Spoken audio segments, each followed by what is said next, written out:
Hey guys, what's up? Kyle back with another video. Today, I kind of wanted to take the time to say that I think that with my channel and kind of how I go about doing things, I don't want to keep it just based on fitness. I'm a senior in college right now, and I think that there's a lot more that I can kind of offer in terms of advice to help people out outside of fitness, because that's just a piece of the puzzle. When you're trying to figure out, what you want to do with your life and how you can be the happiest. So this video kind of goes into that a little bit more.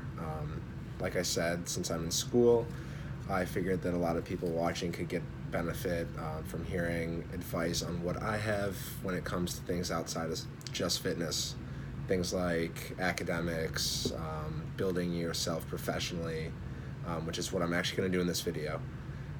So just wanted to get that out of the way and say that. So expect to see a little bit more content in other areas of life outside of just fitness coming up.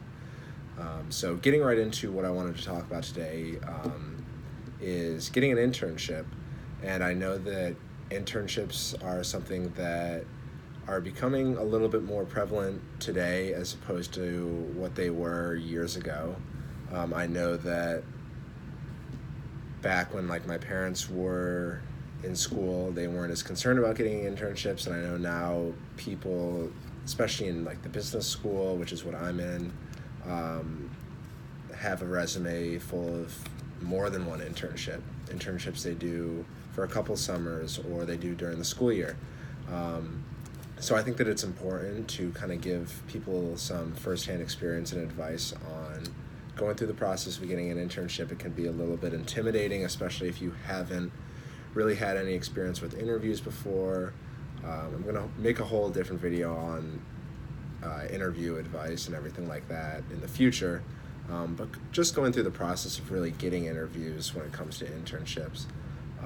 So the first piece of advice I have for getting an internship is trying to figure out what you really want to do down the road. And I know that can be hard for people, especially if they are freshmen or sophomores or juniors looking to get an internship.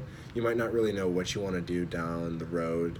And even for me, I'm not, I'm graduating and going into the work world, not really knowing what I want to do. I have a job after school lined up, and I'm not sure exactly what I want to do further down the road.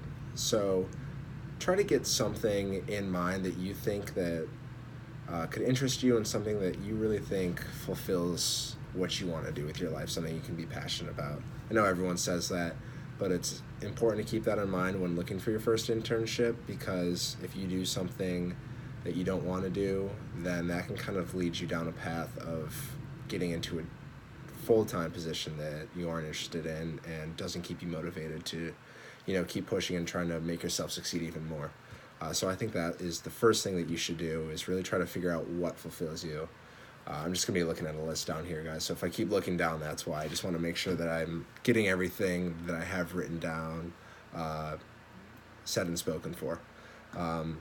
So my second step in your internship process is finding an industry or business sector that you think kind of best falls in line with what you want to do, kind of parallels what you're trying to do with your life. So think of an industry that you find yourself doing well in. And so let's say, for example, you're really into helping other people and you're really good at taking care of people. So you might want to find something in the healthcare industry, something like that. Or maybe you're trying to help people looking for products, new products to use.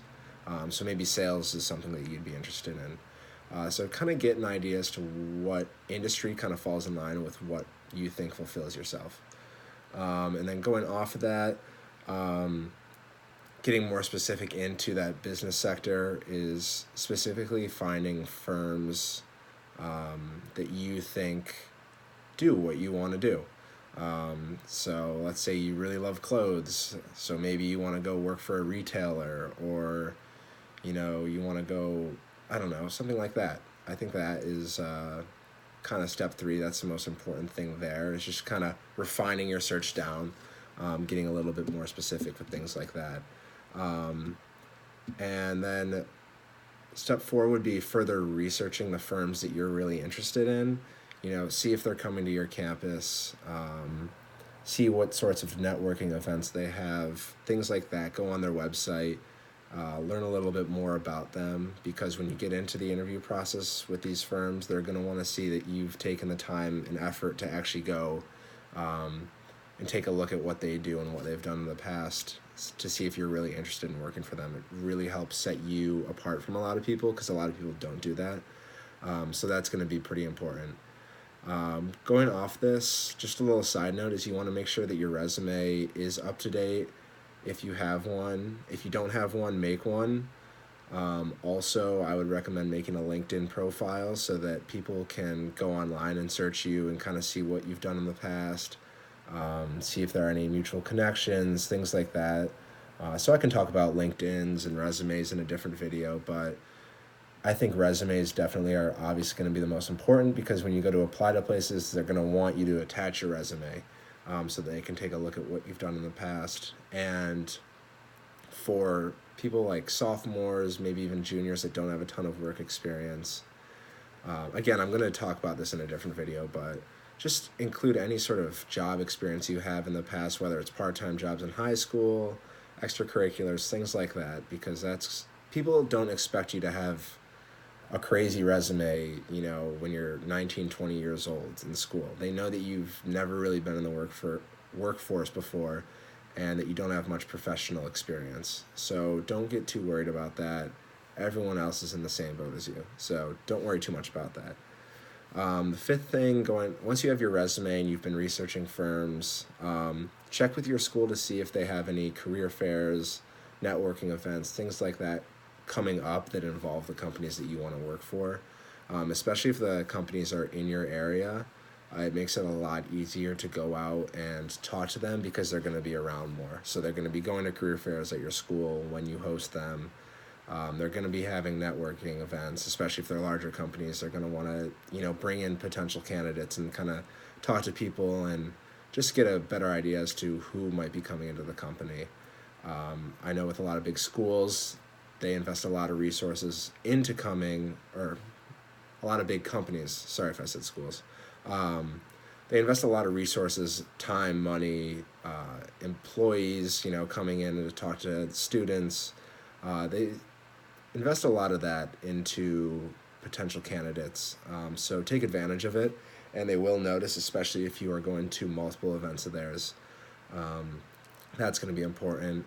And going off of that, make sure you get your applications in pretty much as soon as they really open them up. These are going to be the applications that they look at first when they're fresh and they're not so exhausted by the sheer amount, especially if you're looking at bigger companies that hire a lot of people. If you can get your application and your name at the top of the list first, you're likely going to have a better chance, because they're not going to be so swamped with looking at one after the other throughout the process. So that's going to be important too. Going off of that, another thing that's important is connections. Like the saying goes, it's not what you know, it's who you know. It is important, and if you know anyone who, maybe you have some family friends that work in the company, or your dad knows someone that works in the company, or just like anything like that helps. Getting your name out to people like that who can maybe toss in a good word for you is always going to be helpful, and it's always going to give those who have those connections an upper hand in the process. So if you can leverage any sort of connections like that, then that would be something you should do. And also just making connections, going on LinkedIn and connecting with people that work at the firm you want, sending them a quick message or something like that. It might sound weird, and it might seem like something weird to do at first, just because you're not used to doing something like that, but people do like helping students who are trying to enter the workforce and be successful. They really do. So more times than not, they're going to be willing to help you out and get you going on the right path to maybe build a better relationship with the company you want. And then really the last thing is, just following up with companies after interviews and after career fairs saying something like, I had a really great time talking to you, and I think this position is right up my alley, something like that. Following up with companies is really something that sets you apart from the rest. It can really put you in a better position to get a call back, get another interview, maybe even get the position. So I think these are really important. And I can talk more about that later because, there is a difference between sending an email and sending a personal note. So I'll talk more about that later. But I can get into the specifics as well in a later video. But I hope this gave you guys a kind of good framework about how to go about getting an internship. Also, just one other thing to add is don't be discouraged if you don't get calls back or you don't get emails back from companies after you've applied. It's happened to me many times where you just don't hear back from people. So don't get thrown off guard because of that. It does happen. Some companies receive thousands of applications, and it's just impossible to get back to everyone. So don't take any offense to that because it's not personal, and don't let it discourage you. Just keep applying to places that think can really put you in the right path. Because an internship really isn't what you're going to be doing the rest of your life. An internship is really a learning experience to kind of see if that's an area that you're interested in and you would want to continue being in. So apply to places that you think can put you in the right path, but at the same time, if you go into an internship and you don't love it, don't think anything of it, because it just gives you an opportunity to say, okay, this is something that maybe I don't want to do. So I think internships are great, and I think that everyone should go out and try to get one if it's, relevant in your area, maybe not if you're trying to become a dentist or something like that. So definitely look into it. Let me know if I can help you guys with anything else. I'll be checking comments. So yeah, until the next one, I'll see you guys later, and good luck with everything.